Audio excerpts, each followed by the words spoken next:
Black people have always existed at the edge of this nation's official memory, not absent, rather deliberately excluded from how the country understands itself and its history to have come to be. From the moment this land was stolen, what we call the United States relied on Black labor to build its wealth, expand its cities, and sustain its economy, while denying those same people legal standing, safety, and ownership. Our presence was necessary, and our humanity was negotiable. That tension shaped everything that followed. Freedom was declared without protection. Citizenship was imagined without inclusion, and opportunity was promised while access was restricted by law. When Black people sought land, housing, education, or work, the response was regulation.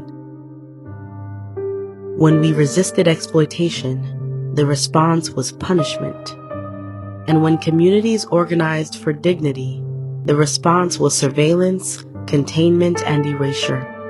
What the nation refused to confront, Black people were forced to live with.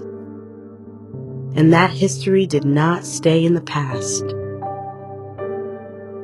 It has shaped where we could live and where we could not, which schools received investment and which did not, which neighborhoods were protected and which were over-policed, and which families were allowed stability while others were made precarious by design. And within those conditions, culture took shape.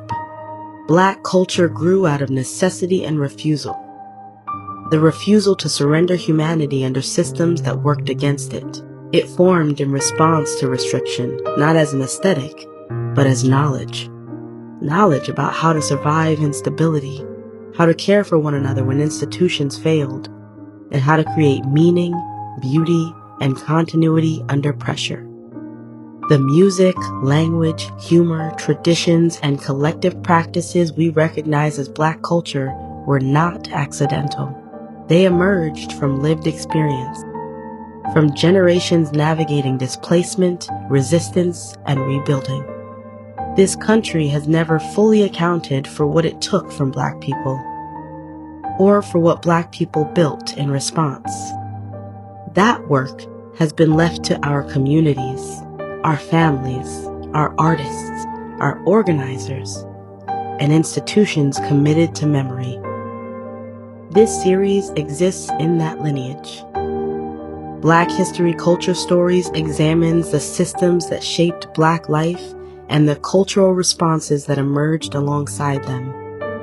It traces how Black communities responded to exclusion, not only by resisting injustice, but by creating durable ways of living, caring, and organizing that continue to shape this country.